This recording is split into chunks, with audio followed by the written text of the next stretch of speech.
अगर आप काम को टालते रहते हैं और फिर उनका ढेर लग जाता है, तो यह बुक समरी आपके लिए है। इसे पढ़कर आप सीखेंगे कि कैसे किसी भी काम को कम समय में और बड़े आराम से किया जा सकता है। बहुत से काम हो तब भी आप कंफ्यूज हुए बिना उन्हें आराम से और समय पर कर पाएंगे। दोस्तों, बुक का टाइटल ईट दैट फ्रॉग आपको अटपटा सा लगा होगा। यह एक मुहावरे की तरह है। यहाँ फ्रॉक का मतलब किसी भी काम से है जिसे आप टालते रहते हैं। जैसे फ्रॉक खाना मुश्किल है, वैसे ही वह काम भी आपके लिए मुश्किल है। इसलिए लेखक कहते हैं ईट दैट फ्रॉग मतलब मुश्किल काम को कर लो। फिर बुक में बताया गया है कि फ्रॉक खाना कैसे है, मतलब मुश्किल काम कैसे करना है। लेखक ने दो रोचक फैक्ट बताए हैं। नंबर 1, अगर आपको फ्रॉक को खाना है तो जल्दी से खा लें। अगर उसकी तरफ देखते रहेंगे तो खाने का मन नहीं करेगा। उसी तरह कोई भी काम करना है तो उसे जल्दी से करें। ज़्यादा टाइम देंगे तो वो काम खिंचता चला जाएगा और उसे पूरा करना मुश्किल हो जाएगा। नंबर 2, अगर दो फ्रॉग हैं तो जो गंदे वाला है उसे सबसे पहले खा लें। मतलब दो कामों में जो सबसे टफ है पहले उसे निपटा लें। आइए अब समरी देखते हैं। क्या मिक्सर खराब पड़ा है और बहुत दिनों से ठीक करवाने की सोच रहे हैं, लेकिन वक्त नहीं मिल पा रहा? बिजली का बिल भी देना है, या टीचर ने 1 महीने से असेसमेंट दे रखी है और अभी एक भी पेज नहीं लिखा है? हम में से हर कोई कभी ना कभी किसी न किसी काम को टालता रहता है। इस तरह वो काम लंबा खिंचता जाता है और वक्त से नहीं हो पाता। लेकिन इस किताब की समरी पढ़कर आप टाल मटोल की आदत छोड़ पाएंगे और हर काम को जल्दी और समय से करना सीख लेंगे। इसके लिए लेखक ने 21 रूल्स बताए हैं। नंबर 1, काम शुरू करने से पहले सोच विचार करें। कई बार हमारे पास बहुत से काम होते हैं, ऐसे में सबसे ज़रूरी काम सबसे पहले करें। अगर सब कुछ आप दिमाग में सोचते हैं तो ऐसा ना करें, क्योंकि इससे दिमाग में क्लियरिटी नहीं आ पाती, सब कुछ कंफ्यूज्ड रहता है। इसलिए सारा कुछ पेपर पर लिखकर प्लान करें। इससे आप जितने भी काम या गोल्स हैं वो सब साफ साफ दिखने लगेंगे और ब्रेन काम के हर पहलू को ठीक से समझ पाएगा। नंबर 2, हर दिन की प्लानिंग पहले से ही कर लें। कल क्या क्या करना है ये सोने से पहले ही प्लान कर लें। इसके लिए आप लिस्ट बना सकते हैं। ऑथर कहते हैं आपको 3 लिस्ट बनानी चाहिए। नंबर 1, मास्टर लिस्ट, जो भी आपको फ्यूचर में करना है वो सब इस लिस्ट में लिखते रहें। नंबर 2, मंथली लिस्ट, जो भी आपको इस महीने करना है उसकी अलग लिस्ट बना लें।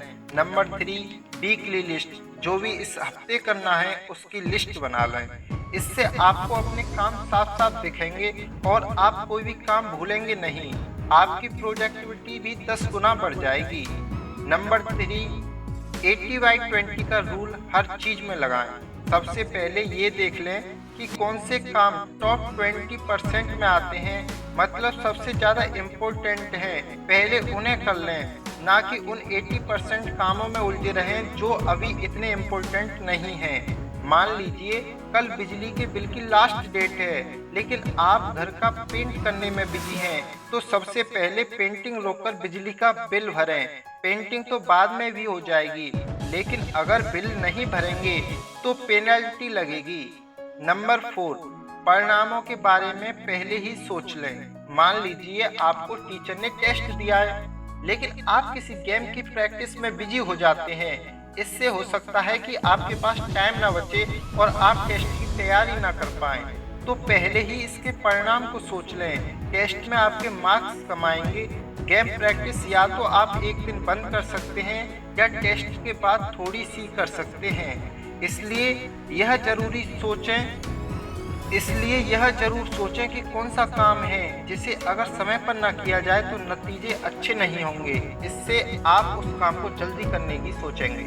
नंबर 5, कुछ टालना है तो क्रिएटिव तरीके से टालें। अगर आपने कोई उपन्यास लिखा है और उसकी एडिटिंग करने का मन नहीं कर रहा तो उसे कुछ हफ्तों के लिए टाल सकते हैं। इससे आपका दिमाग एकदम फ्रेश हो जाएगा। कुछ हफ्ते बाद जब आप दोबारा उस उपन्यास पर काम करने लगेंगे तो आप बहुत ही फास्ट तरीके से उसे एडिट कर पाएंगे। आपको अपनी गलतियां साफ साफ दिखेंगी, आप नए इनपुट्स भी उसमें डाल पाएंगे। इसलिए अगर किसी काम को डिले करने से उसकी गुणवत्ता में सुधार हो तो उसे टालें, लेकिन हमेशा के लिए नहीं, कोई डेट जरूर फिक्स कर लें। नंबर 6, ABCDE मेथड का हमेशा इस्तेमाल करें।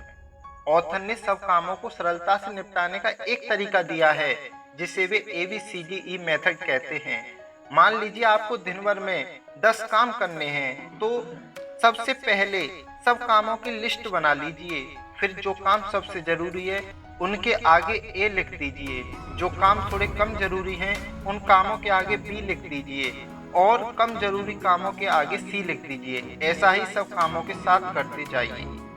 अब सबसे पहले वो काम करिए जिनके आगे A लिखा है। जब A वाले काम हो जाएं, फिर B वाले काम करें। ऐसे ही अंत तक करते जाएं। इस मेथड से आपके सब काम कंप्लीट हो जाएंगे और कोई कंफ्यूजन भी नहीं होगा।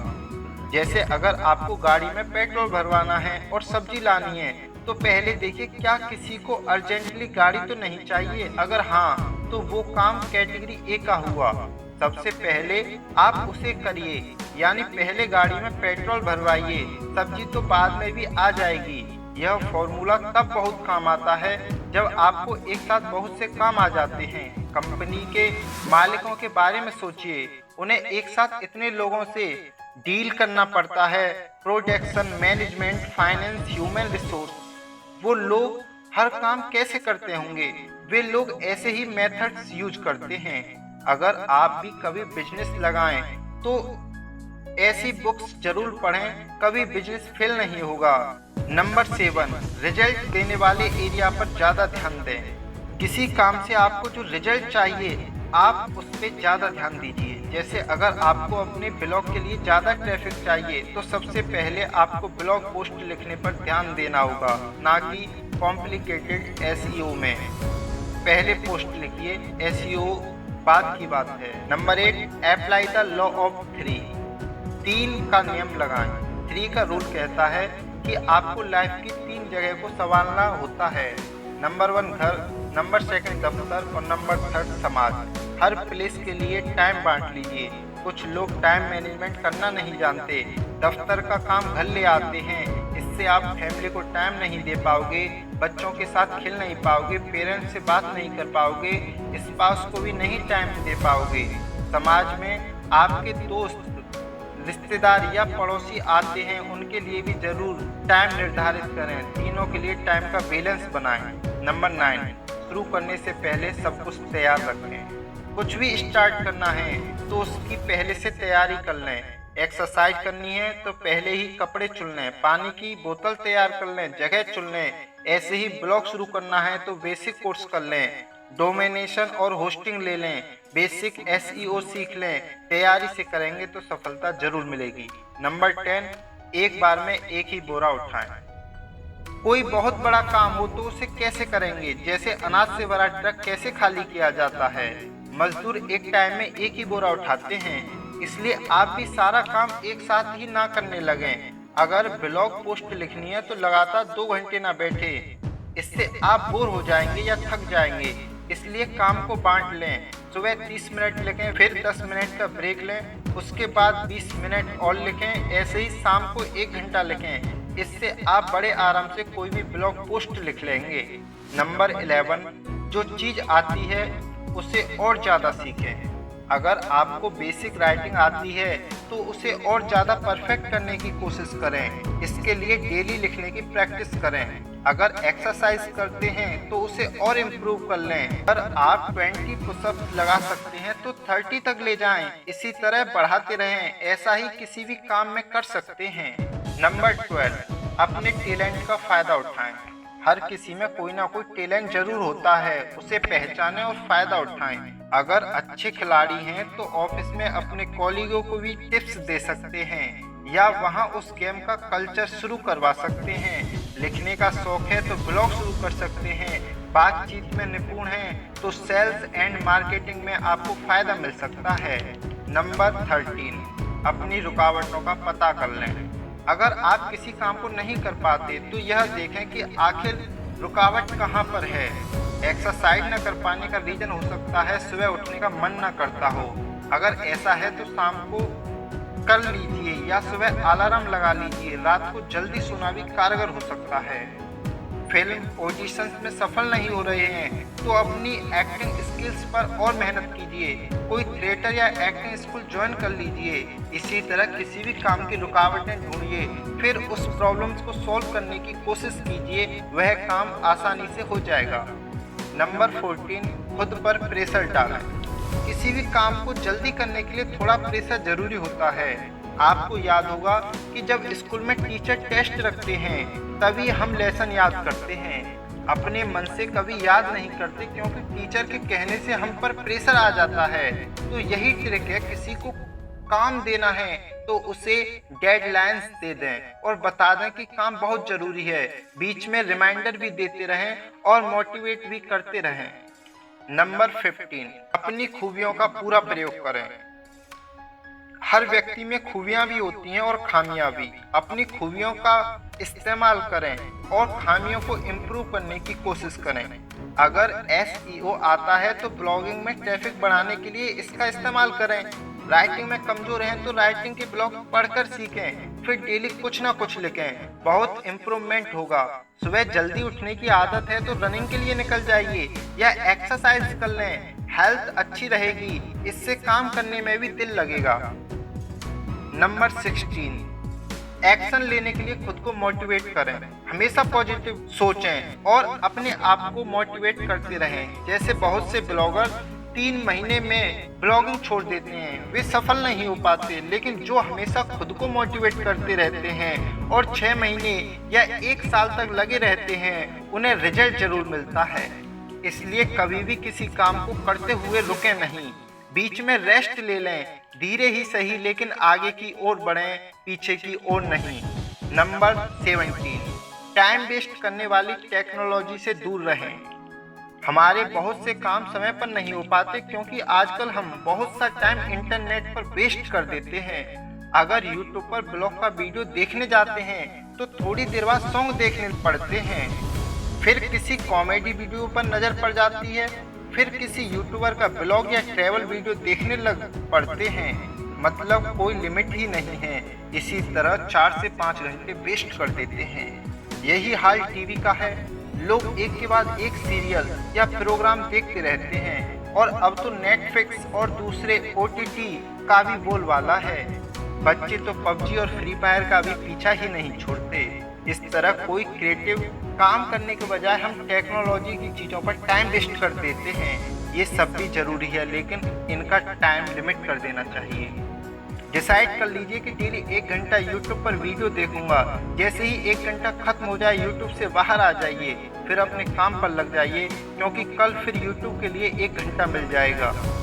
इस तरह आप अपना काम भी कर पाएंगे और एंटरटेनमेंट भी होता रहेगा। हर चीज़ के लिए टाइम अलॉट करना सीखें। नंबर 18, काम को छोटे हिस्सों में बांट लें। बहुत बड़ा काम हो तो छोटे हिस्सों में बांट लें और टाइम भी निश्चित कर लें। जैसे ब्लॉगिंग भी काफ़ी बड़ा काम है लेकिन आप इसे हिस्सों में बांट सकते हैं।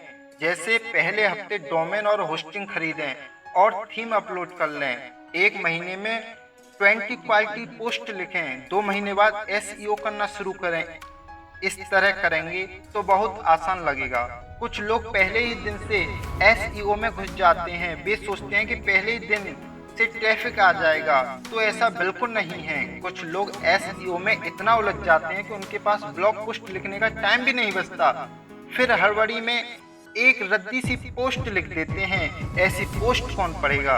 क्या आप किसी बुक की बेकार समरी पढ़ना चाहेंगे?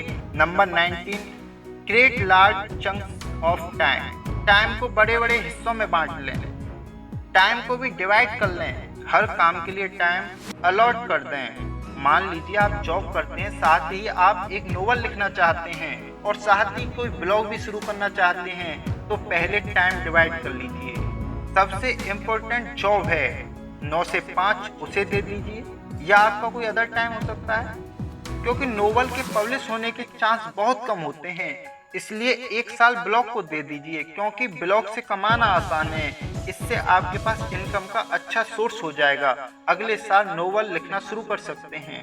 तो अब क्वेश्चन है, ब्लॉग पोस्ट कब लिखें?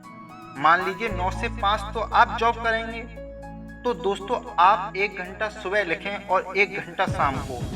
हर आधे घंटे में 10 मिनट का ब्रेक ले लें, लेकिन रोज लिखें। आप देखेंगे कि धीरे धीरे आपका ब्लॉग बड़ा होने लगेगा।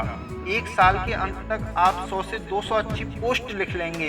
इससे आपके ब्लॉग पर ट्रैफिक भी बढ़ जाएगा और आपकी अर्निंग भी होने लगेगी। नंबर 20, ऐसा सोचें कि काम जल्दी करना पड़ेगा। कई बार आपने देखा होगा कि आपने कोई असेसमेंट टाइम पर कंप्लीट नहीं की है। जब उसे सबमिट करने के लिए सिर्फ 1 दिन बाकी रहता है, तो आप उसे जल्दी से करने लगते हैं और आप देखते हैं कि जिस असेसमेंट को आप 1 महीने से टालते आए थे, वो आपने 1 ही दिन में कंप्लीट कर ली। अक्सर हम सोचते हैं कि अभी तो बहुत टाइम पड़ा है, आराम से कर लेंगे, लेकिन फिर हम उस काम को भूल भाल जाते हैं। इसलिए हर काम के लिए ऐसा सोचें कि काम बहुत अर्जेंट है और अभी करना पड़ेगा। इससे आपका दिमाग उस काम को जल्दी से करने के लिए आपको मोटिवेट करेगा। किसी भी काम को ज़्यादा समय अलॉट ही ना करें। जैसे ये ना बोलें इस काम को 15 दिन में करना है, बल्कि ये बोलें इस काम के लिए सिर्फ 1 दिन है। लेकिन यह सिर्फ एग्जाम्पल है, आपको जीनियस समय तो देना ही पड़ेगा। ऐसा ना हो कि वास्तव में उस काम के लिए 2 दिन चाहिए, फिर भी आप सिर्फ 1 दिन दे रहे हैं। इससे काम हो तो जाएगा, लेकिन क्वालिटी बहुत बेकार होगी, तो ये भी ध्यान रखें। नंबर 21, एक समय पर एक ही काम करें। अगर कोई काम शुरू किया है तो खत्म होने तक उसे ही करते रहें। ऐसा ना हो 2 दिन एक काम किया फिर किसी और काम में लग गए। इससे दोनों ही काम पूरे नहीं हो पाएंगे। जैसे अगर ब्लॉग लिख रहे हैं तो उसी पर फोकस करें। ये ना हो कि बीच में कोई नोवेल लिखने बैठ जाएं, कुछ पेज लिखकर फिर पोयम लिखने लग जाएं। इससे आप कुछ भी कंप्लीट नहीं कर पाएंगे। ना तो नोवेल ही पूरा हो पाएगा, ना ही ब्लॉग में ट्रैफिक आएगा। क्योंकि 6 मंथ तक आपको ब्लॉग पोस्ट ही लिखनी पड़ती है। इसलिए 6 महीने या 1 साल तक ब्लॉग लिखें। फिर अगले 5 से 6 महीने नोवेल को दे सकते हैं, अगला 1 महीना पोइट्री को दे सकते हैं। लेकिन यह सब डिपेंड करेगा कि आप फास्ट राइटर हैं या स्लो। आप अपने हिसाब से टाइम को घटा बढ़ा सकते हैं। इस तरह आपके सब काम कंप्लीट हो पाएंगे और आप हड़बड़ी से भी बच जाएंगे। दोस्तों, अगर आपको यह बुक समरी अच्छी लगी हो तो हमारे चैनल को सब्सक्राइब कर बेल आइकन को प्रेस कर लें, जिससे ऐसे ही बुक की समरी आपको जल्दी मिल जाए।